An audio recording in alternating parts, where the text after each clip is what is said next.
And welcome one and all to a brand new episode of Ask a Ghost Hunter with me, your host, ghost hunter and author, Rick Hale. Guys, welcome back. Thank you so much for always being here, for listening. I just wanted to say, first off, I wanted to say thank you so much for all my new followers on TikTok, as well as Instagram and YouTube. I really hope that you guys not only learned something, but you're also entertained by what it is that you learned, because that's really what I'm trying to do here with this show. So before we get to this week's topic, I wanted to take a minute and share this with you guys. So I just got back from the record store, a local record shop, and I found this. That is New Order's classic album, Technique. It's one of my all-time favorite albums, not only because it's one of those albums that has absolutely no skips to it. The cover art really is quite beautiful. And I'm sure, as you can suspect, after we're done with today's show, I will be spinning this and listening to it with a great deal of interest and intent, because I love New Order, one of my all-time favorite bands, rose up out of the ashes of Joy Division after the very, very early and tragic death of Ian Curtis. Joy Division also being one of my favorite bands. Really the father of, 80s new wave, goth, dark wave, whatever you want to say, call it. Really were the fathers of that. So, moving on to our topic of this week. Now, a longtime listener of mine, the anonymous individual known as Dirty Sanchez, I know it's kind of a gross name, but it's really kind of funny. Dirty Sanchez has been listening to me since the very beginning, since I was with Paranormal Underground Radio back in 2008 or 2009, so almost 20 years now. And on last week's show with Disclosure, I really did kind of fail to mention a few things. And so thank you for pointing that out to me, Sanchez.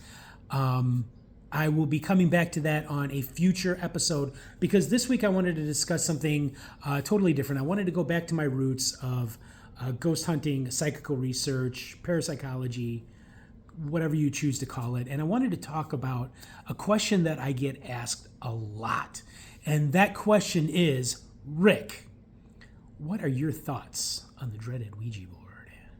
Really is considered to be one of the spookier aspects of paranormal land, as I like to call it. First off, to be honest with you, I've never actually used one. Not because I'm afraid of it, or I think I'm going to tear open a portal to hell and invite demons and evil spirits of all sorts, shapes, and sizes in. It's nothing like that. I've just never used one because I don't know exactly how I feel about it. Because the Ouija board that we have today, that everybody, breaks out whenever their friends and their cousins sleep over and they're trying to find out whether or not Johnny is in love with them, asking the spirit realm this as if they really care. But that Ouija board that we have today, which can be found on the game shelf between Chutes and Ladders and Clue, really has only been around for about 130 or so years, a little over a century.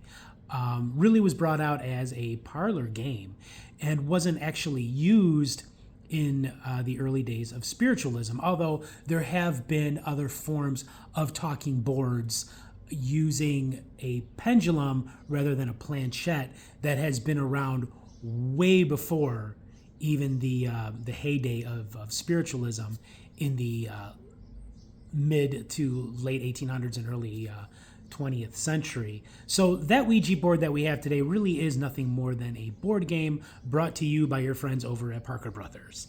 But a lot of people have come to believe that there really is that there is a great deal of spiritual power behind the Ouija board. And you hear all kinds of spooky stories and, third and fourth and fifth hand accounts of my brother's, uncle's, cousin's, sister's former roommate. It's kind of like a weird Spaceballs reference there, I guess you could say.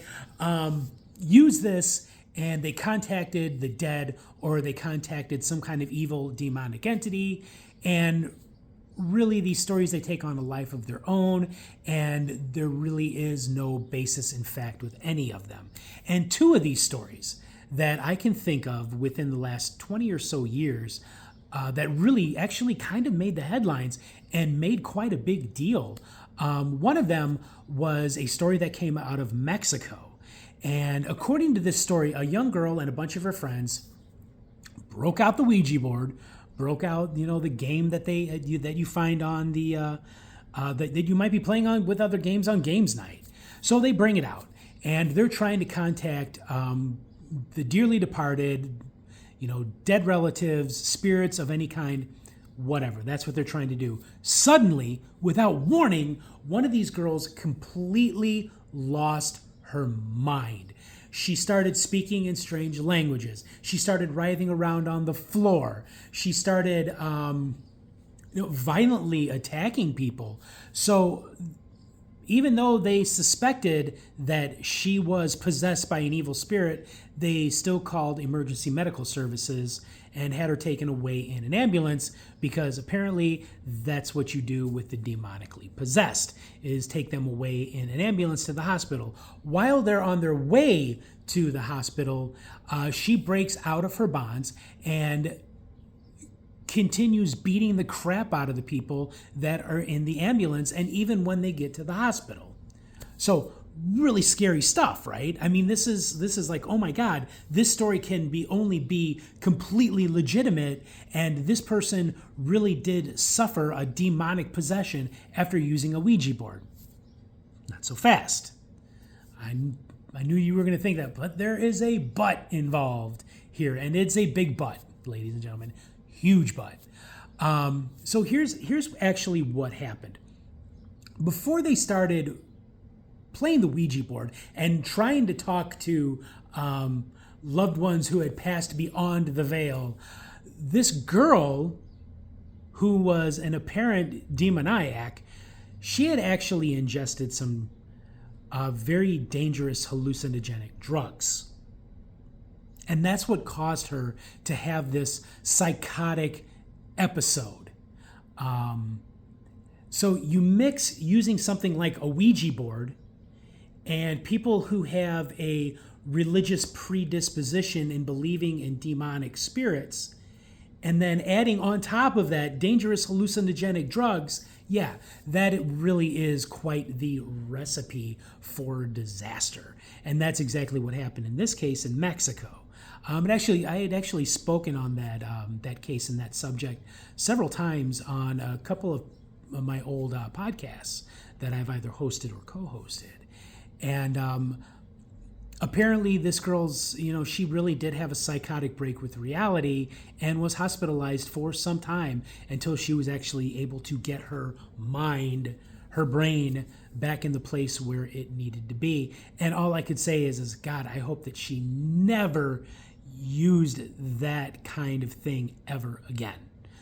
Moving on to the second story. Now, this one was actually made the rounds on YouTube and in social media circles in paranormal land, and was even featured on one of those paranormal shows like Paranormal Caught on Camera. You know, the show where, you have the paranormal experts. There's no such thing as expert in the paranormal land until you get yourself that sweet television deal. So it showed a video of a guy who actually was quite well known in YouTube paranormal circles for doing some very risky investigations. Breaking into places that he shouldn't be breaking into, and trying to contact dangerous spirits. And one of the ones that he used in one of his videos that he used was a Ouija board. So while using the Ouija board, it shows in the video how all of a sudden the candles that were lit most of them get blown out. So I know what you're thinking. A demon finally showed up and blew out the candles. Well, again, it was a breeze. It was an old building. And then this guy, he started to act very, very strangely, very violent, and actually tried to kill his companion. Oh, again, complete BS, completely made up. And it turns out that this guy is faker than my left prosthetic limb on my leg. So, there you have it. That was another one of those stories that had really made the rounds, really had people believing that the Ouija board is something that is completely dangerous, when really this is kind of what it boils down to. It boils down to intent. What is it that you're trying to make contact with? Because either it is a Ouija board, or it is an EMF detector, or a K2, or you're doing EVP, you're trying to make contact with the spirit realm, something, a spirit or a ghost, whatever, that may actually be in this space that you're trying to contact. And it really does boil down to intent. Here in the United States, we're a little bit more reluctant to use the Ouija board, and I think that's because a lot of what we do in the paranormal with a lot of people in paranormal land, it gets filtered through a very religious context. And that's where I think that we're at here in the United States when it comes to the Ouija board. However, over in Europe and over in England, specifically the United Kingdom, Ouija boards are used regularly in investigations. And they are used with the intent of just trying to communicate, not to call things forth, not to call things over from other worlds, not to talk to demons, again, filtered through a religious lens. So when it comes to the Ouija board, is it something that is truly dangerous? I don't think so. It is one of those things that it depends on how you're using it. The context in which you are trying to contact these spirit entities. Are you just playing a game?